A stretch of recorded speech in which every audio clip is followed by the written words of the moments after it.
এক জবর এক জের এক পেশকে হরকত বলে কথাটা যদি আমি মুখস্থ করি তাহলে আমার কোনো কাজে আসবে না।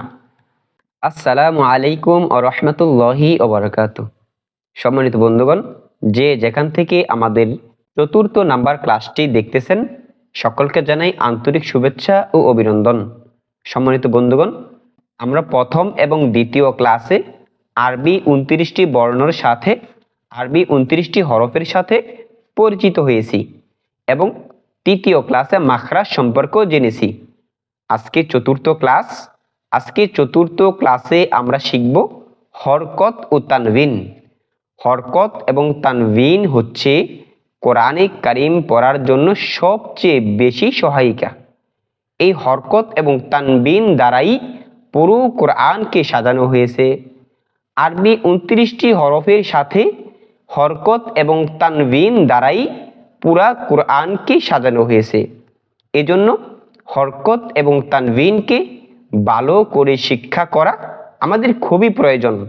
এজন্য আজকের ক্লাসটাকে আমরা কেউ না টেনে দেখব ইনশাআল্লাহ।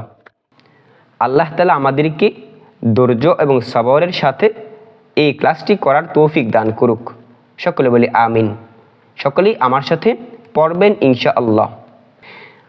আউযু বিল্লাহি মিনাশ শাইতানির রাজীম।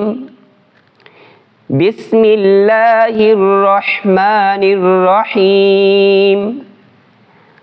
রাব্বি ইয়াসসির ওয়া লা তুআসসির ওয়া তাম্মিম আলাইনা বিল খায়র। সম্মানিত বন্ধুগণ, হরকত। আজকে আমরা শিখব হরকত কাকে বলে। হরকত অর্থ তাড়াতাড়ি। যে আমরা অনেক সময় বলে থাকি হরকত করো, কাজটাকে হরকত করো, কাজটাকে তাড়াতাড়ি করো, অর্থাৎ হরকত অর্থই হচ্ছে তাড়াতাড়ি। এখন এক জবর এক জের এক পেশকে হরকত বলে। আমার কাজে কখন আসবে? যখন আমি বুঝতে পারবো যে হরকত বলা হয় এক জবর এক জের এক পেশকে। এক জবর এক জের এক পেশকে হরকত বলে। হরকতের উচ্চারণ তাড়াতাড়ি পড়তে হয়, এটা আমি মুখস্থ করে ফেলেছি খুবই তাড়াতাড়ি, কিন্তু আমি কি বুঝেছি? আমার প্রশ্ন হচ্ছে আমি কি বুঝতে পেরেছি? আমরা ছোট সময় অনেক কিছুই মুখস্থ করেছি, কিন্তু আজও পর্যন্ত এটাকে নিয়ে চিন্তা করি নাই। খেয়াল করুন, হরকত বলা হয় তাড়াতাড়ি পড়াকে। হরকত বলা হয় তাড়াতাড়ি পড়াকে। যেহেতু এক জবর এক জের এক পেশকে হরকত বলে, তাহলে এক জবর এক জের এক পেশকে তাড়াতাড়ি পড়তে হবে। এখন এক জবর কাকে বলা হয়? যে উপরে কোনাকুনি যে রেখাটা রয়েছে এটা হচ্ছে একটা জবর। জবর কোথায় থাকে? হরফের উপরে থাকে। আর জের থাকে হরফের নিচে, পেশ থাকে হরফের উপরে, মাথা বাঁকা। এখন খেয়াল করুন, জবর থাকে উপরে, জবর থাকে উপরে। আরবিতে বলা হয় জবর, বাংলায় আকার। আরবিতে জবর বাংলায় অর্থ হচ্ছে আকার, অর্থাৎ জবরে আকার উচ্চারিত হয়, জবর দ্বারা আকার উচ্চারিত হয়। যদি বলি বা জবর বা, এখন বয় আকার কি হয়? বা হয়। অর্থাৎ আরবিতে জবর বাংলায় আকার, আরবিতে জের বাংলায় রস্যিকার। এখন বাজের বি, বয়ে রস্যিকার বি, বাপেশ বু। আরবিতে পেশ বাংলায় উকার, আরবিতে পেশ বাংলায় উকার। সম্মানিত বন্ধুগণ, এখানে খেয়াল করুন যে আমরা শিখেছি এক জবর এক জের এক পেশকে হরকত বলে। হরকতের উচ্চারণ তাড়াতাড়ি করে পড়তে হয়, এটা আমরা মুখস্থ করেছি। এখন আমরা এটা প্রয়োগ করি যে যদি সিন জবর সা বলা যাবে? বলা যাবে না, কারণ হরকতকে তাড়াতাড়ি পড়তে হবে। সিন জবর সা, সিন জবর সা, মিম জের মি, সিন জবর সা, মিম জের মি, সামি। আইন জবর আ, সামি আ। এই যে সামি আ বললাম, এটা কি দীর্ঘ করে বলেছি? সামি আ বলা যাবে না, কারণ এটা কি প্রত্যেকটাই হরকত। এখন যদি প্রশ্ন করি আপনাকে যে সিন জবর সা, এটা কি নিয়ম? বা কি কায়দা? তাহলে আপনার উত্তর কি হবে যে এটা হরকত। এটা হরকত কেন? যে সিন এর উপরে এক জবর এসেছে, তাহলে কি হয়েছে? হরকত হয়েছে। আমরা শিখেছি এক জবর এক জের এক পেশ থাকলে হরকত হয়। এখন প্রশ্ন হচ্ছে সিন কেন হরকত হবে? যে যখন যেই হরফের উপরে হরকত আসবে ওই হরফটাকে সে হরকত করে ফেলবে। অর্থাৎ যখন সিনের উপর হরকত এসেছে, এখন সিনটা হরকত। আমি যদি প্রশ্ন করি যে সিন জবর সা এটা কি কায়দা, তাহলে উত্তর হবে সিন জবর সা এটা হরকত। হ্যাঁ, এটা হরকত কেন? যে সিন এর উপরে এক জবর এসেছে, এজন্য এটাকে তাড়াতাড়ি পড়তে হবে। সিন জবর সা, মিম জের মি, সামি, আইন জবর আ, সামিআ। সম্মানিত বন্ধুগণ, দেখেন আরবি পড়া খুবই সহজ যদি আমি মনোযোগ সহকারে খেয়াল করি। যদি মনোযোগটাকে আমি ভালো করে দিতে পারি, আমি আশা করি এই 10 দিনের বিনিময়ে আপনি অবশ্যই কোরআন তেলাওয়াত করতে পারবেন বিশুদ্ধভাবে। এজন্য সকলের প্রতি আমার দোয়া, আল্লাহ তাআলা যাতে সকলকে কোরআনে কারীম পড়ার তৌফিক দেয়। সকলে বলে আমিন। সম্মানিত বন্ধুগণ, এখন খেয়াল করুন, হামজা জবর আ, আমি আলিফকে হামজা বলেছি। হামজা কেন বলেছি? যখন আলিফ খালি থাকবে তখন সে আলিফ থাকবে, যখন এই আলিফ খালি থাকবে তখন সে আলিফ থাকবে। এখন আলিফটা কি খালি আছে নাকি উপরে জবর আছে? এখানে জবর আছে, অর্থাৎ আলিফ খালি নয়। যখন আলিফ খালি থাকবে না তখন তার নাম হবে হামজা, আর যখন আলিফ খালি থাকবে তখন সে আলিফ থাকবে। বন্ধুগণ, তাহলে আলিফকে আলিফ বলা যাবে কখন? যখন সে খালি থাকবে। আর যখন আলিফের উপর জবর জের পেশ, আলিফ যখন খালি থাকবে না তখন সে হামজা বলতে হবে।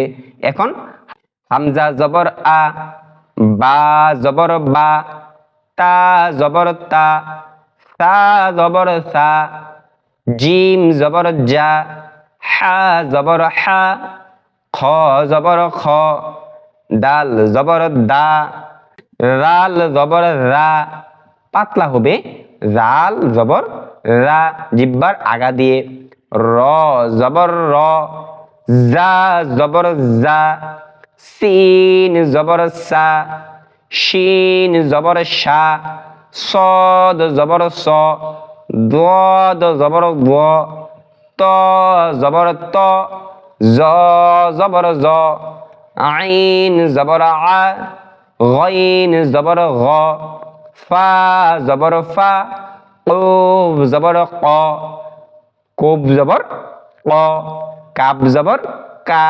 অনেকে আমরা এই কুফ এবং কাফের উচ্চারণ এক করে ফেলি, যে কুফ জবর ক হবে, কাফ জবর কা হবে। আরেকটা হরফ যেটা আমরা পড়েছি যে খ, এই খ উচ্চারণ কি হবে? খ জবর অনেকে খা বলে থাকি, কিন্তু খা বলা যাবে না, খ জবর খ।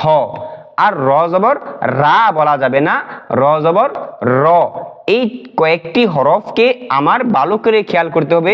আমরা যারা বয়স্ক মানুষ আছি তাদের বেলায় দেখা যায় অনেকেই র কে রা বলি, খ কে খা বলি।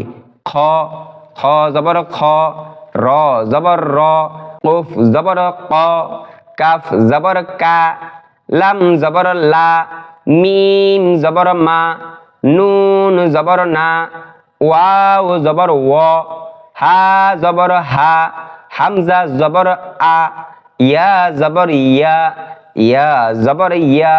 সম্মানিত বন্ধুগণ, এমনি ভাবে জেরের উচ্চারণ, এতক্ষণ আমরা জবরের উচ্চারণ পড়েছি। হামজা জের ই, হামজা কেন বলেছি? কারণ হামজা আলিফের নিচে জের রয়েছে, আলিফ জের ই বলা যাবে না, এখানে হামজা জের ই।